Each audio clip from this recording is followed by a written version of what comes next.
Terima kasih untuk Anda yang masih bergabung bersama kami. Untuk Anda yang baru saja bergabung, kami hadirkan kembali 3 berita utama hari ini. Seorang karyawan swalayan di Luwuk Banggai tewas ditikam oleh pencuri.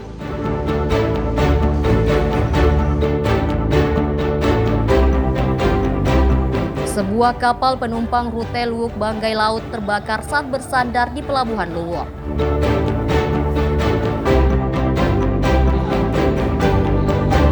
Dua anggota Polda Sulawesi Tengah dipidana penjara atas kasus penganiayaan berat yang menewaskan tahanan Polresta Palu.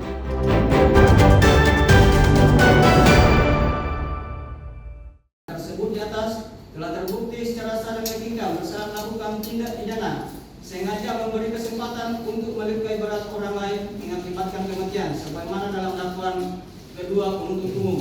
2. Menjatuhkan pidana kepada terdakwa oleh karena itu dengan pidana penjara selama 1 tahun.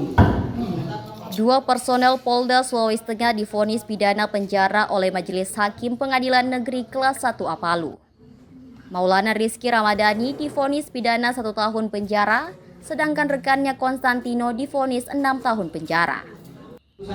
Keduanya terbukti secara sah dan meyakinkan bersalah dengan melakukan tindak pidana penganiayaan berat hingga menyebabkan kematian Bayu Adityawan, tahanan Polresta Palu 13 September 2024 lalu.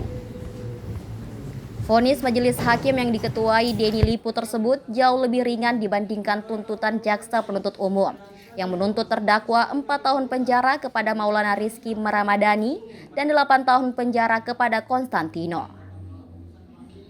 Menanggapi putusan majelis hakim, penasihat hukum terdakwa Mega dan Agita Nindya menerima putusan tersebut. Keduanya menilai vonis hakim sesuai fakta persidangan yang menunjukkan Maulana hanya mengikuti perintah seniornya Konstantino Hamid. Sementara itu, jaksa penuntut umum masih pikir-pikir atas vonis tersebut. Kami puas terhadap putusan majelis karena memang di sini kan yang kami tahu bersama bahwa fakta persidangannya Maulana ini hanya mengikuti perintah seniornya. Jadi ya walaupun dia dihukum setimpal dengan apa yang sudah dibuat. Jika jaksa penuntut umum mengajukan banding, tim penasihat hukum siap menghadapi dengan menyusun memori banding dalam waktu 7 hari sesuai ketentuan. Sebelumnya, kedua personel Polda Sulawesi Tengah ini diseret ke meja hijau karena diduga melakukan penganiayaan terhadap tahanan Polresta Palu bernama Bayu Adityawan 13 September 2024 silam. Adityawan ditahan di rumah tahanan Polresta Palu atas dugaan kekerasan dalam rumah tangga. Ikra Boyoge dan Syamsuddin Tobone melaporkan dari Palu.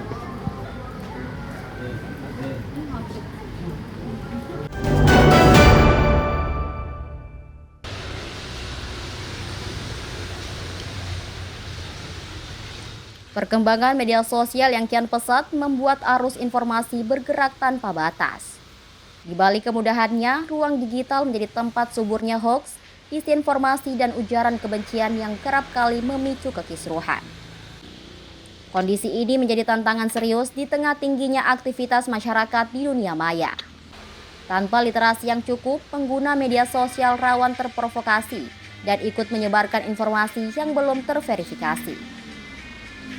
Menyikapi fenomena tersebut, pemerintah Provinsi Sulawesi Tengah melalui Diskominfo Santik terus mendorong peningkatan literasi digital agar masyarakat lebih bijak dan bertanggung jawab dalam menggunakan media sosial.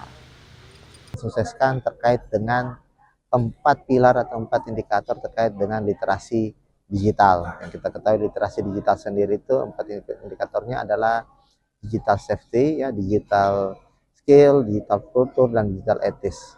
Bagaimana 4 pilar, 4 indikator ini betul-betul tersampaikan ke masyarakat. Apalagi kita ketahui dunia digital yang begitu luas ini, itu memang agak susah diatur. Pemerintah telah menyediakan mekanisme pengaduan terhadap konten-konten yang dianggap membahayakan publik, seperti ujaran kebencian dan hoaks. Masyarakat dapat melaporkannya melalui platform resmi yang telah disediakan Kementerian Komunikasi dan Digital. Diskominfo Santik Sulteng juga menyatakan kesiapannya memfasilitasi setiap aduan yang masuk dari masyarakat. Meski demikian, penanganan kasus di ruang digital hingga kini masih bersifat delik aduan. Bijak dalam bermedia sosial menjadi kunci utama dalam menciptakan ruang digital yang sehat, aman, dan bertanggung jawab. Syahrul Cahya dan Syamsuddin Tobone melaporkan dari Palu.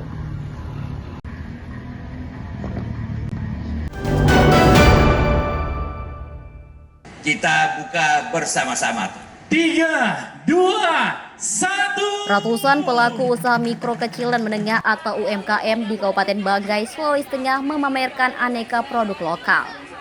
Hasil transaksi dalam event yang digelar selama 2 hari ini mencapai 79 juta rupiah. Beragam produk unggulan diperkenalkan dalam kegiatan bertajuk HIPMI Fest ini. Mulai dari kuliner khas, kerajinan tangan, hingga baju batik khas Banggai. Pengunjung cukup antusias dan memadati stan UMKM. Pelaku usaha senang karena penjualan produknya melonjak. Kegiatan ini dinilai memberikan dampak langsung terhadap pertumbuhan ekonomi masyarakat di Kabupaten Banggai. Mereka tidak hanya menjual beragam produk usahanya, tapi juga dilatih menjadi pengusaha muda.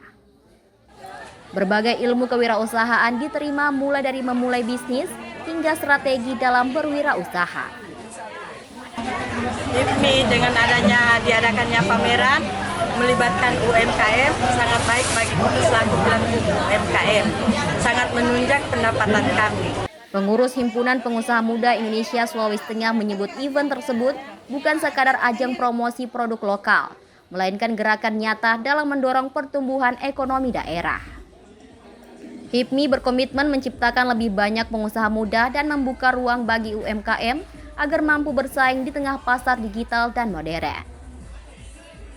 Festival ini dapat membuat UMKM di daerah, terutama UMKM di Kota Luwuk, di Kabupaten Banggai ini berkembang dan juga bisa naik kelas dan naik level untuk lebih besar lagi dan untuk memperluas lah, jadi makin besar UMKM karena UMKM itu adalah tulang punggung di balik perekonomian suatu daerah, terutama juga bahkan bukan cuma daerah tapi juga seluruh Indonesia.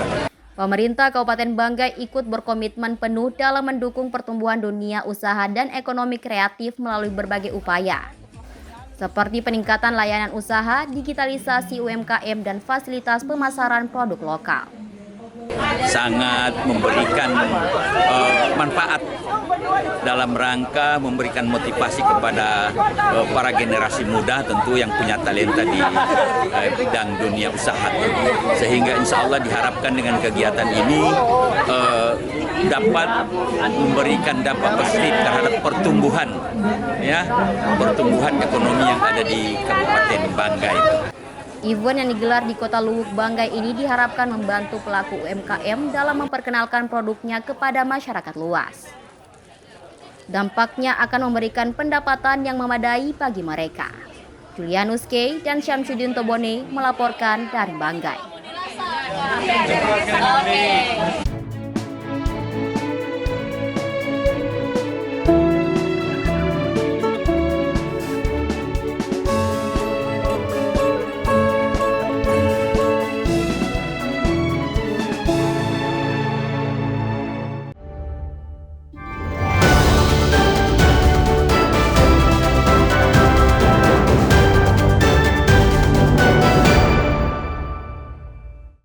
Informasi tadi mengakhiri perjumpaan kita pada berita daerah hari ini. Jangan lupa pastikan Anda subscribe channel YouTube Liputan 6 SCTV Daerah.